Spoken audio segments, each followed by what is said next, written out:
Hey everybody, and welcome to I Got This with Lex and MGP.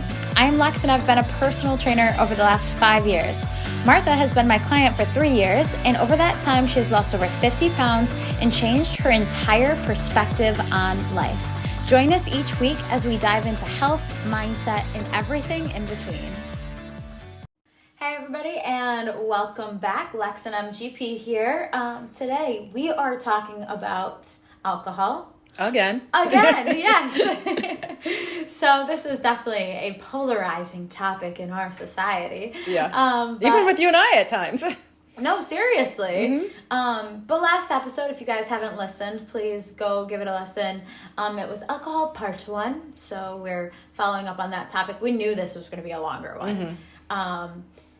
I'm definitely biased, and I talked about a little bit why I am last week. Number 1, I just feel horrible after drinking, and I call BS on anybody who says they are 100% fine the day after, or they see no health differences if they are drinking versus they're not. Feel free to message me, cancel me. If that is completely false, that's just my opinion. No, you're actually, I kind of agree with you on that. Yeah. And we fought about it early on. But Yeah. And okay, so then building on that, Martha is a little less biased. Talk about her stance is more. I think you're more hardcore, don't drink. Yes. I'm way more hardcore, like, I don't really think it's necessary. And I especially don't think like excessive drinking is necessary. It's just hard. All my friends are gonna hear this. They're gonna be like, "You're such a loser." They're gonna be like, "Literally, Alexis, you're a loser." That's fine. Well, that's sad then. I know, but I don't judge anybody. Right. I do not judge. Whatever works for you works for you. But in terms of my clients, I'm going to say I think it's better for you to limit, not cut it out. I don't think it's necessary to completely cut out, but I'm hard in favor of limiting your alcohol. I mean, it's not bad to suggest a dry month here and there and just see how your body feels. Exactly. And how it reacts. I think everybody should experiment with how their body changes if they do and if they completely cut it out. But your stance is a little bit more. So for us, I mean, like I talked about in the first episode on this, it's a social thing, really, for me. And so there are still times that I will drink. Yes. And then you will make me do burpees the next day or whatever. But Wait, real quick, I am going to cut in. I do drink occasionally. Yeah. Like, I had a glass of wine the other night. I didn't finish it just because I didn't want to. But I'm not like, no alcohol. So I do occasionally have a drink or two. So I just want to say that. Go ahead. And that's kind of where I'm at these days. Yeah. I do enjoy maybe having a glass of wine or two at a nice dinner with my husband. Or if I am going to a function, I may have, a cocktail or two. Yes. I mean, fortunately, I don't get the profound illness like you do when you drink. Yes. I mean, not to say if I'm overserved, I won't be. Oh, he gave me too much. It's not my fault, officer. That I won't feel it the next day. Yeah. And I think even you and I have argued about, are you hungover or not? Yes. And I'm like, I mean, I had a couple drinks last night. I'm not hungover. I'm just a little tired today. You're like, you're hungover. Yes. In my view, that's hungover. Right. That's a hangover. Yes. Sorry. And never... sneaky trick here, never tell your trainer you drank the night before your training, because there's going to be some payback there. So. Yes, there will be. So here's my stance on alcohol in recommendation to my clients. So I definitely think it's good for the soul and the spirit. Sometimes if you are with some friends and you're in a group of guys and the guys are saying, we're going to go to a bar and hang out and have guy time or whatever. We haven't seen our friends in a while. We're going to have a few drinks. Sure. And you feel like that fills your soul up. Or if I'm going to have my girls over for a few glasses of wine, that fills my soul up. If it feels like it is spiritually fulfilling, I am in support of that. You've actually even said that to me. I'm like, well, I'm going to go out and have a couple of drinks with friends or whatever. You're like, deserved. Go. Well deserved. Yeah. I think it's something that you have to earn. I do. Or deserve or something like that. In terms of your health, is it something that I think people should do every single weekend? Or 3 nights a week, if not more, I don't agree that that is going to help your health. So that's my stance. I don't disagree with that. Okay, I appreciate that. Yeah. I feel like in the beginning of this episode, I did make myself sound like no alcohol, but more no alcohol for me. Yeah. Well, I just have bad hangovers. But I think it comes back down to moderation as well. And but what people define as moderation. Exactly. Some people think moderation is like, oh, I'm only going to drink on the weekend. And maybe that is for them. Yeah. For me now, moderation is I'm only going to drink occasionally. Yes. And you have to decide what that is to you, what you're going to give up or not give up, or what that balance means to you.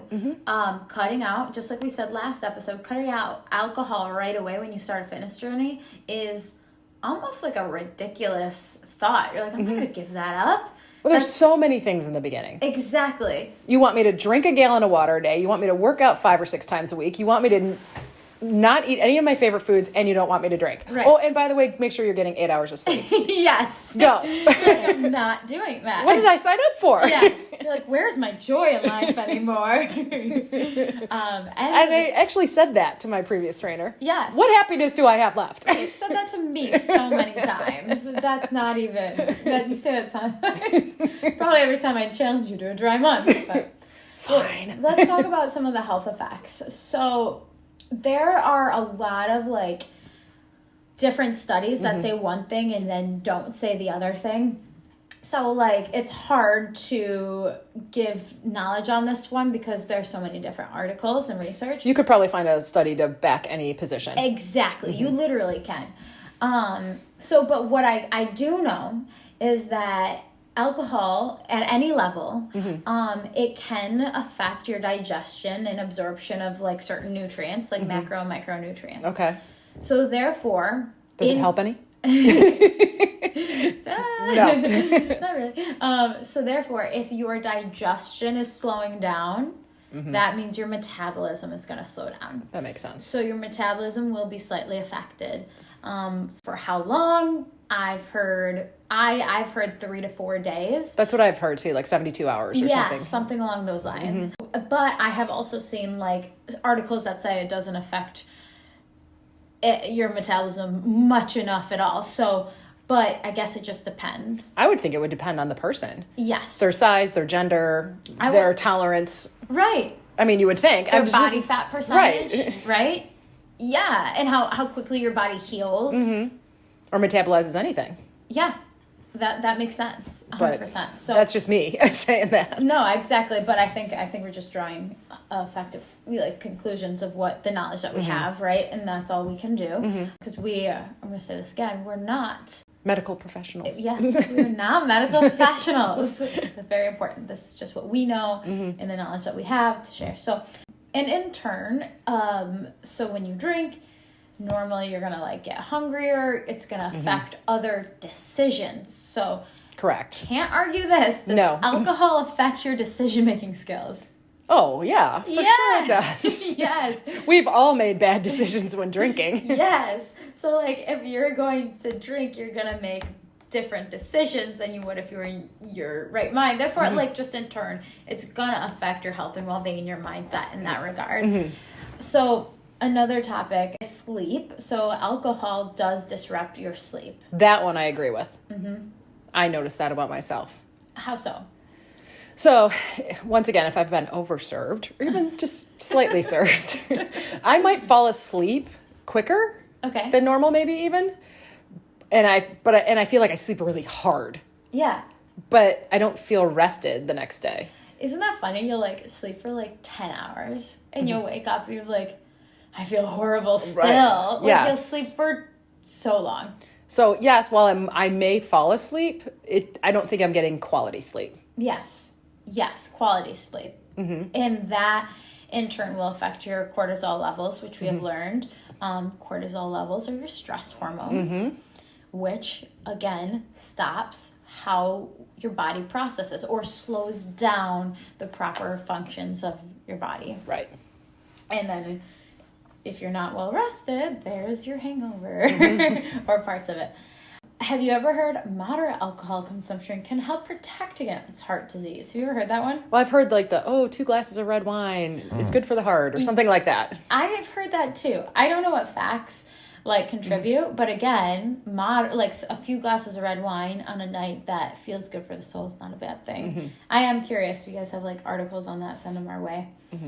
I think the proper combination was dark chocolate and red wine. Yes, I believe so. The two. I can get on board with that. I can have a few. I can definitely get on board with that for sure. Okay, one big topic I want to talk about is anxiety. That's something I saw honestly on Instagram. I think it was like one of those factual pages. So anxiety. This is coming straight from alcoholrehabhelp.org. So I don't know. This is their definition. Also known as hangover anxiety is a type of anxiety that occurs after consuming a lot of alcohol. A hangover refers to the physical and mental consequences you feel after a day of drinking. When you consume alcohol, your body metabolizes it into a toxic compound called acetaldehyde. Okay, I don't know.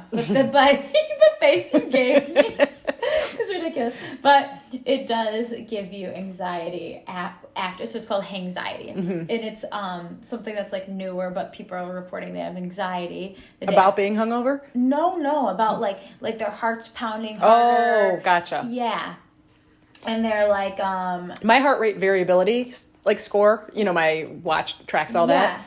Definitely goes up after I've been drinking. Does it really? Yeah. So not the score itself. The score actually plummets to 0. 0 being don't work out at all. 10 being you're like ready to run a marathon. Yeah. Mine, every time I drink, plummets to 0. The score, because my heart rate goes up. Oh, exactly. At rest. That makes sense. Because your heart's pounding more to get more blood flow because you're dehydrated and all these factors. And it's not like like I feel it racing in my chest or anything, but it's just your resting heart rate is higher. So of course people are going to feel anxious. Yeah. They feel like something's going on in their body. Yeah, and anyone who's probably extra sensitive to that feeling would feel. Yeah. It's like, what's going on to me? Definitely. It affects your mental... If it affects your body, it's going to affect your mind, which we know for a fact. Yeah.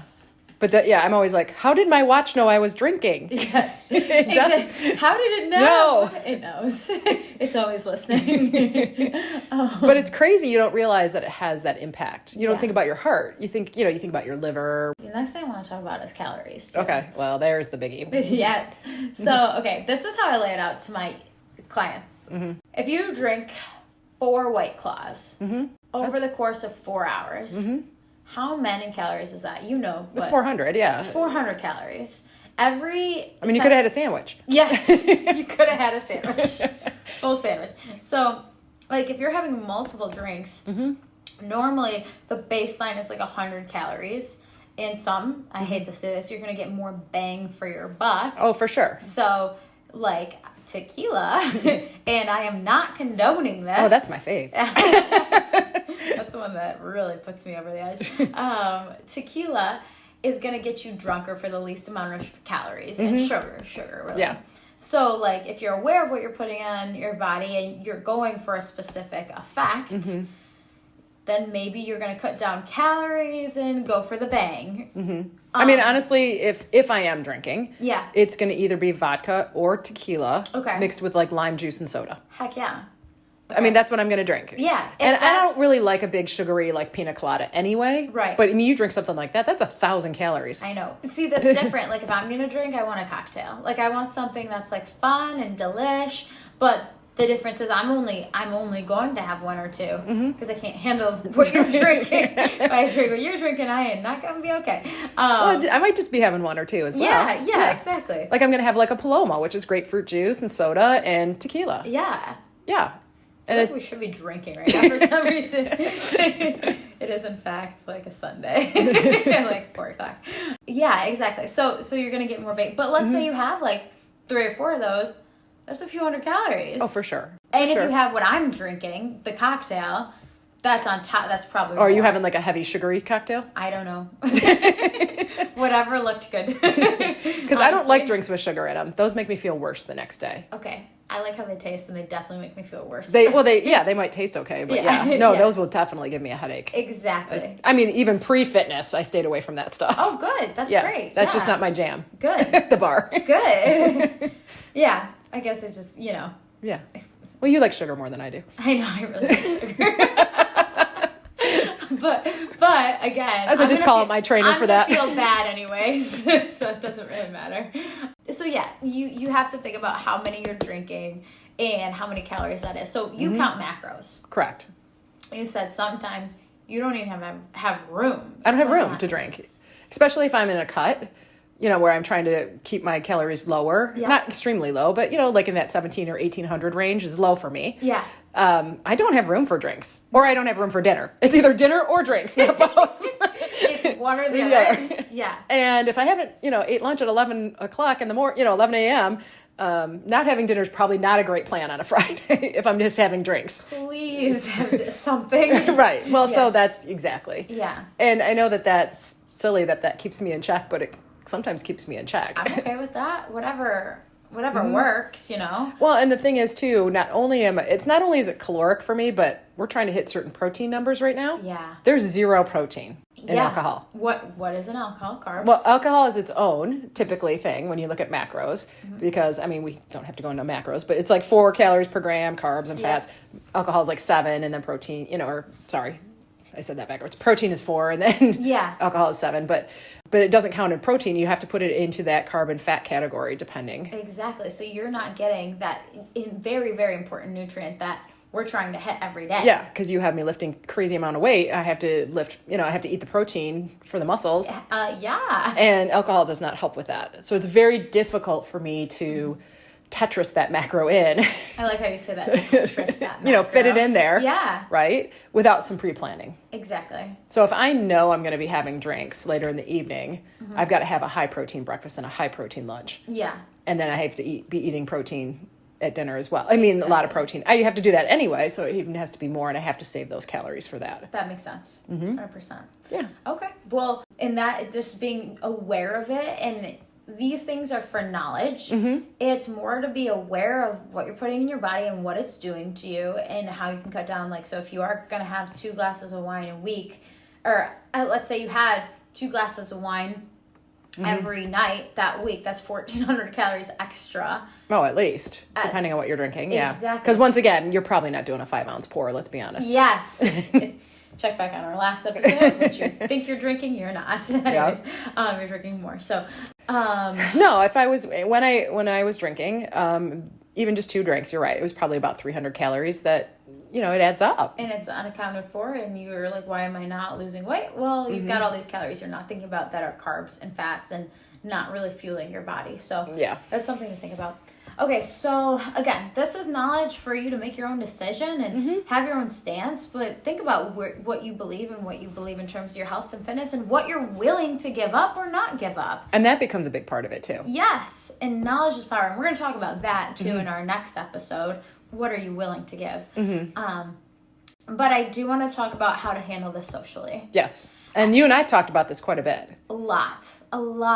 And I think it's hard in ways. And we definitely touched on this a little bit our last episode. But I did give you a book. I gave you a book. I thought it more had to do with like society. It had a lot more to do with... You need to check yourself into rehab. Yes. And I felt bad because I gave it to Martha. It's like, I got you this book. I think you'll really like it. I'm like, oh, okay, cool. And I started reading it, and I'm like... The subtitle is The Radical Choice to Drink in a Culture That is Obsessed with Alcohol. If you guys are interested in this book, let me know. It is a good read, but it's not really the path I was like giving. I'm like, what does she think of me? Because we actually exchange books quite frequently. Yeah, we probably give each other like 4 books a year at least, or maybe 2 a year. Whatever, but yes. So I was like, I really didn't think she'd think do I have a problem? But what did they say in that book? You highlighted something. I do like, there are some things. And this story, it's kind of an autobiography of a lady who was really, really had a problem. I mean, she did have to go to rehab, and she was a severe abusive alcoholic. Right. And So just to kind of, lay the foundation of that. But she does have some things about handling social situations going into it. And she talks a lot about, cognitive dissonance and, where you have the angel on one shoulder and the devil's on the other shoulder. Yeah. And how do you handle that? Mm-hmm. Because on the one hand, the angel's saying, you need to be good. You need to not drink tonight. And the devil's like, just do it. Have fun. You only live once. Yeah. And finding that balance and going into those social situations. Yeah. And I think the biggest thing is prepping for how you're going to respond and that type of thing, right? Prepping. Right. I have to make the decision ahead of time what I'm going to do. Exactly. Not in the moment. Exactly. So honestly, sometimes I make the decision, you know what, we're going to, this place or whatever, and I really like this particular drink they have, and I get there, and then I'm like, you know what, I'm really not feeling it after all. So sometimes I will decide out. And I respect, too, if you decide and you're out and you decide, you know what, I have no responsibilities tomorrow. Mm-hmm. I'm going to have a good time. Mm-hmm. And I have a good time once every 6 months or once a year or once every few months, whatever. Right. I respect that decision if you're going out and you're like, I'm going to have a good time. Mm-hmm. And I usually decide ahead of time. Yes, ahead of time. Yes. I would highly recommend what type of... How am I going to handle this particular social situation I'm heading into? Exactly. Yeah. Now, what are some things that you would say to either decline or kind of push that away? So, first of all, I have to make up my mind what I'm doing that night, typically. And even my husband's now gotten to the point of, are you drinking tonight or not drinking tonight? Like, he even asks me. So he can kind of plan. His own mental prep, which is good. Because he doesn't want to, right. So he wants to kind of know what I'm up to and probably wants to know if I'm driving or not. Yes. But, how do I handle it? It depends on the situation, to be honest. Sometimes I've just been flat out honest with people. You know what? I'm not really drinking tonight. I'm training first thing tomorrow morning. Yeah. I am not facing Alexis hungover. Yes, that's a great way to say it. Not that you're going to ball me out, but I use you. Use me I totally throw you under the bus because I know you'll make me run on that awful treadmill or something if I come in hungover. Exactly. She will. She seems sweet. She's not. And then also there's other ways to handle it as well. Yes. I have been honest even too. Like, I'm really trying to be healthy right now. And it doesn't fit in what I'm doing. So sometimes people are not receptive to that. No. So sometimes you have to take a different approach, which is really sad. It makes me really sad for our society. But, and I hope we can take that on and say, hey, I'm going to respect whatever decision this person makes because it's their decision. If you're eating like a salad, this is the same. If you're eating a salad, I'm not going to ask you, why are you eating that salad? But sometimes people do. Why don't you get the burger? Why don't you get the fries? Oh, that happens all the time. All the time. It happens at work, like if there's a birthday and there's cake and I no thank you. Yes. Honestly, a lot of times it's just because I don't like cake. Exactly. But people will ask. Oh, you just think you're all healthy now. I get that a lot. I know, it's ridiculous. There are easier scapegoats. Like, I'm allergic to alcohol, even if you're not. Or I'm on Well, that's a little tricky with people who've seen me drink before. I know. Just giving a few options, but correct. I am allergic to alcohol. I'm on, I'm taking medicine that doesn't allow me to drink. I've actually used the excuse of just being really tired. Like, I get up really early for work. Yes. And, right now I know if I had a glass of wine or two, I would be under the table. So I'm just going to pass tonight. Yes, exactly. I've used that. Or even saying, I like that one. Or saying, I have a drink, and it being something else, even if it doesn't have alcohol in it, or carrying around that drink of whatever it is. Just like we talked in that last episode, I had just a fun, it was like a pop kind of drink. A soft cider. It was a soft cider. But it was, and then like saying, I already have one, but thank you. Yeah. And it's a shame that peer pressure never goes away. And I know you and I have talked about that, and you're like, really? I thought we'd outgrow this. I'm like, nope. No, you don't outgrow it. You don't outgrow it. People always want you to drink. So there are ways to kind of kindly say, no, but thank you. It's hard, though, especially when it is the goal of the social situation. But you have to remember, that's not the thing that's going to allow you to have fun. No. What's going to allow you to have fun is you being your most authentic self. Well, a lot of people think, alcohol helps me loosen up. It helps me feel good. It helps me. Maybe it's liquid courage, whatever it is. But it's there. You're still there. You're still there. Yeah. Yeah. It just changes your cognitive abilities. But you still have all of those things inside of you. That's what I'm saying. To enjoy that situation. Yes. Yeah. 100%. Yeah. And it gets easier over time to navigate that. It has gotten easier with me. And now some of my, my real friends or my inner circle, which I've talked about before, they just kind of know that that's how I am. Yeah. That I will drink sometimes and other times I won't. Yeah. And I think mine too. I think it takes a few years to get to that point, which is shocking. Yeah. I mean, even my own husband sometimes is kind of, it took a little bit in the beginning. Oh, you're not drinking? Why are you not drinking? What's going on? Why are you not drinking? Yeah. I think at one time I'm like, I think I might be pregnant. And he was like, what? I'm like, I'm just kidding. I'm just messing with you, man. That's the best. Oh, that's a good one. Because clearly at our age, no. Maybe I'll use that one. But anyway. Did you have a heart attack? Yeah, I'm not drinking. Leave me alone. Anyways. But that's great. So, yeah, I mean, this was a great episode today. If you guys have any recommendations on this, we'd love to hear it. Yeah, and we'll throw up some of those mock cocktails for you. Yeah, love mocktails. All right, I'm going to have to try again. I'll give you a few. I'll give you a few, especially in summer months. Your friends are hanging out outside. They're hanging out, having a beer, whatever. That's when I pull out my mocktail. So. Yeah, I mean, honestly, that's some of the times when it gets a little bit tricky. Exactly. So that's the time where it's like, oh, look at my fun little drink. Yeah. All right. Well, guys, thank you all so much for listening. Please check out our Instagram, our TikTok, our Facebook, our Twitter, everything, our website, and give us 5-star ratings. And we will see you all next week. Yep. I got this. Thanks for joining us. If you enjoyed what you heard, please go to wherever you listen to podcasts and give us a 5-star rating. Also, follow us on Instagram, Twitter, YouTube, and Facebook at I Got This Pod. See you next week. And remember, I got this.